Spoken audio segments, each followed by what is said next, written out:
물론 뭐 남편에 대한 그런 감정들도 그렇고 아버지에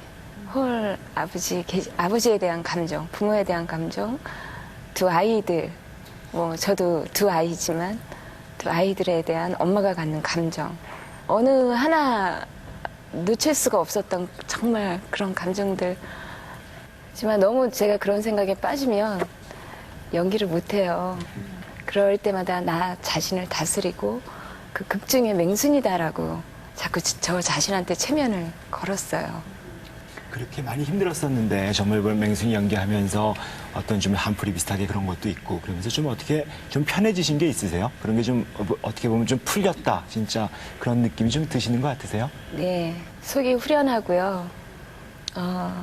작품 들어가기 전까지만 해도 모든 사람들은 다 마찬가지인 것 같아요. 사람이 나한테 어떤 역경과 고통이 오면 나 자신 안에서 그 원인을 찾기보다는 나한테 이렇게 가해자를 찾게 되잖아요. 너 때문이야. 처음에는 그랬었어요. 그래서 이 마음속에 그 울분 막 이런 것들이 정리되지 못한 찌꺼기들이 굉장히 많았었는데 작품을 하면서 특히 후반부에 대본을 보면서 이거는 작가 선생님이 나한테 해주는 말 같다. 예를 들면 사람은 이불만 덮는 게 아니라 때로는 과거도 덮고 상처도 덮어야 된다라는 말. 진짜 많이 울었어요. 덮어버리신 거예요?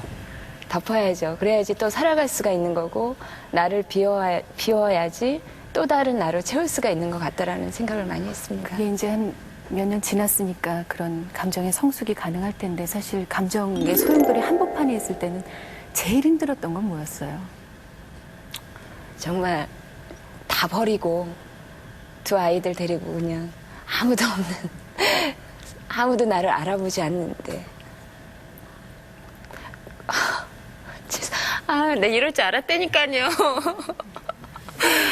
그런 대로 떠나고 싶은 생각도 있었고 왜 나의 무게가 앞으로 우리 아이들한테까지 짐이 될 수도 있다라는 그런 생각. 나는 괜찮은데 그런 부분들이 너무 힘들더라고요.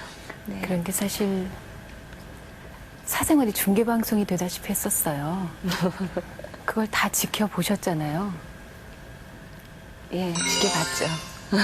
그걸 좋은 말도 3번 이상 들으면은 사람이라는 게 참 싫은 건데 어느 누가 자기에 대해서 물론 받아야 될 비판은 받겠지만 또 온갖 너무 많은 소문들과 이런 것들을 내가 해명할 수 없고 말을 할 수 없을 때 그걸 그냥 고스란히 인내를 해야 될 때 그게 너무 힘들고 그랬어요. 그리고 앞날에 대한 미래에 대한 걱정도 너무 많았고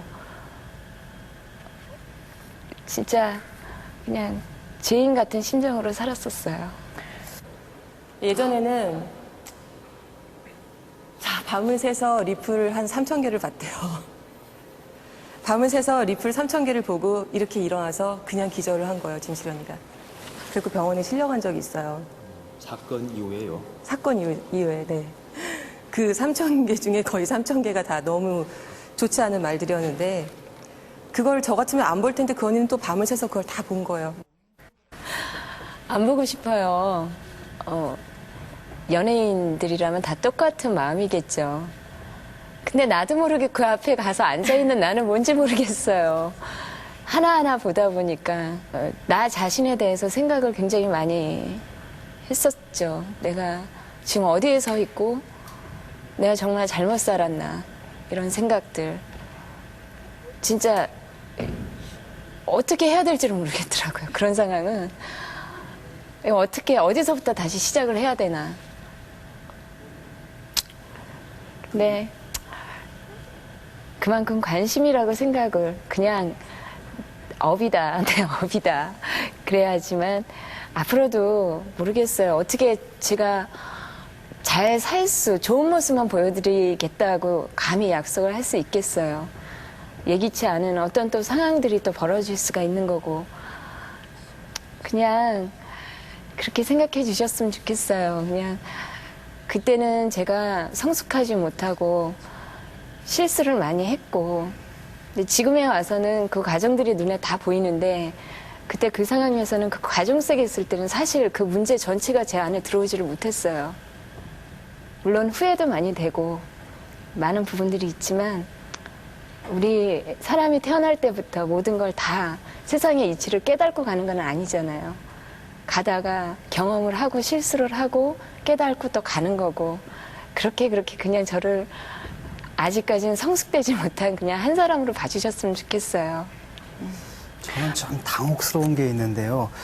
사실은 이 드라마 하기 전과 한 이후 사이에 최진실 씨의 사생활에는 뭐 큰 변화가 없잖아요. 상황 자체가 변한 건 없지 않습니까? 그런데 한편은 막 비난을 하다가 요즘 또 막 용서를 하는데, 이게 무슨 거대한 무슨 고해성사의 세레머니 같다는 느낌이 들거든요. 그래서 어떻게 보면 할 필요가 없는 비난을 하고 또 할 용서가 없는 용서를 하는 것 같다는 느낌이 들거든요. 이미지를 갖고 즐기는 것 같아요. 인간 최진실 씨를 누가 그렇게 많이 만나봤겠어요, 그 팬들이. 그러니까 자기가 만들어낸 어떤 스타와 자기 사이에 만들어진 그 이미지, 그걸 자기가 마음껏 환상으로 부풀렸다가 그 혼자서 실망하고 혼자서 용서하고 그러는 그 대중 심리가 있는 것 같고, 아까 좀 전에 최진실 씨가 뭐 올바로 살아야겠죠 자꾸 그러시는데, 저는 그 연예인분들, 스타분들이, 대중 스타분들이 물론 범법이야 당연히 하면 안 되죠. 그렇지만 그 배우니까 무조건 공인 그러는데, 저는 자꾸 공인에 대한 회의가 느껴져요. 공인이라는 것은 공무원, 국가를 위한 일을 하는 것을 공인이라고 하는 것이고, 연예인 스타분들은 자기 이미지, 개인 이미지 관리나 연기를 잘하면 되는 거지, 그리고 이혼이 뭐가 죄가 되는 건지 저는 잘 이해를 못 하겠네요. 연예인도 국가 위해서 일 많이 해요. 외화 획득도 좀 하고 있어요. 아니, 근데 그런 건 있지 않습니까? 정치인들도 그 표를 의식하기 때문에 자기 자신을 유지하기가 힘들지 않습니까? 마찬가지로 스타도 스타지만은 자기 자신의 그 대가 있잖아요. 그런데 그것을 지키지 못하고 대중들이 요구하는 바에 따라서, 대중들의 그 평균적인 도덕적 관념에 따라서 자기 삶을 이렇게 만들어 나갈 때, 너무 그러면은 안 되겠죠. 자신의 삶의 그 상실감이라든지 이런 건 있지 스타라는 게 않을까. 어쩔 수 없을 것 같아요. 우리가 사실은 옆집에 제가 아는 개인적으로 좀 최진실 씨 배우가 아니고 누가 살면 뭐 물론 좀 쉽겠죠. 무슨 저 집이 저랬대더라, 뭐 어땠대더라 하고 얘기하지만, 사실은 개인적으로 만나서는 사실 그러지 않거든요. 근데 이제 자기들끼리 항상 그 씹고 싶은 마음은 항상 있단 말이죠. 아니, 근데 이제 개인적으로 만나서 그렇게 말씀하시는 분은 한 번도 못 봤어요. 맞아요. 한 명도 없어요. 예. 아마 이 네 분께서 최진실 씨가 하고 싶은 얘기를 다 하신 게 아닌가. 근데 제가 궁금한 게, 사실 만약에 이렇게 굉장히 힘드셨잖아요. 어쨌든 많이 어렵고 힘들었는데, 만약에 맹순이를 못했으면 이게 상처가 덮고 해결이 안 되고 갔을까? 아니면 이제 내가 나이도 들고 그러면서 좀 성숙해지면서 아까 말씀하셨던 것처럼 처리를 할 수 있었을까? 아니면 이게 이제 기회가 돼서 더 시기가 당겨진 걸까? 이게 참 궁금하거든요. 시기가 이 작품으로 인해서 좀 당겨진 것도 있고요. 제가 만약에 이 작품이 아니었다면 또 다른 어떤 일로 인해서 또 계기가 돼서 이런 생각을 갖게 되겠죠. 어떻게 그 마음만 품고 살면은 제가 얼마나 불행하고 정말 그렇겠어요. 그거는 아이들을 통해서도 될 수가 있는 거고, 아니면 종교의 힘을 빌릴 수도 있는 거고, 너무 많은 것들이 있겠죠. 저는 그게요, 이렇게 덮어두신다는 말씀을 하셨잖아요. 그렇기보다는 그게 치유가 돼야 된다고 생각을 해요. 그건 시간이 말을 해주는 거고, 예. 그 덮는